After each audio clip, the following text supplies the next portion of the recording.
네, 일본 오염수 방류 이후 들불처럼 번지고 있는 중국의 반일 시위. 기시다 일본 총리를 히틀러로 묘사한 영정사진이 등장했고요. 홍콩 어부들은 기시다 총리의 초상화에 핵 오염수 스티커가 붙은 물을 퍼부었습니다. 일본산 수산물은 판매하지 않겠다는 안내판은 기본이고요. 또 한 중국인은 자신이 운영하던 일본 식당을 부수고 일본 장식품도 모조리 뜯어냈습니다.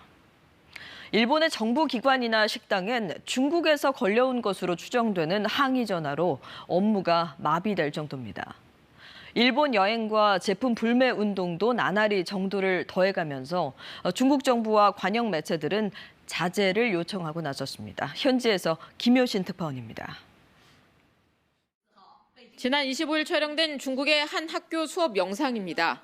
기시다 일본 총리 사진을 띄워놓고 일본의 오염수 방류에 대해 성토합니다. 즉각적인 방류 중단을 요구하는 중국 입장도 학생들에게 설명합니다. 중국 내 반일 감정이 교육 현장까지 파고든 겁니다.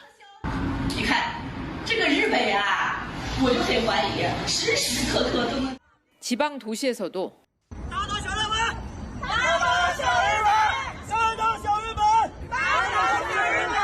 축구 경기 중에도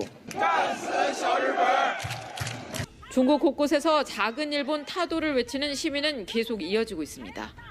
최근에는 주행 중인 오토바이와 차량에서 구호를 외치는 게릴라식 1인 시위도 늘고 있습니다. 샤오르번, 작은 일본은 중국에서 일본을 경멸하며 부르는 말로 2012년 일본 정부가 센카쿠 열도, 중국명 갸우이다오를 국유화할 당시 중국 내 반일 시위 때도 구호로 등장했습니다.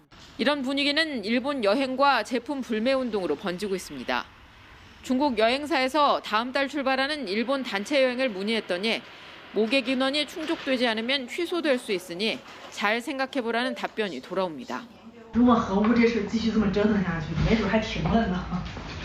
중국 SNS 웨이보가 일본 여행을 갈 것인지 묻는 설문을 진행했는데 응답자 가운데 68%가 가지 않겠다고 답했습니다. 상황이 심각해지자 중국 관영 매체 환구시보는 일본 정부가 중국 내 일본인 안전 문제를 과장해 국제사회 관심을 해양오염에서 외교 갈등으로 돌리고 있다며 국민들에게 자제를 촉구했습니다. 베이징에서 KBS 뉴스 김효신입니다.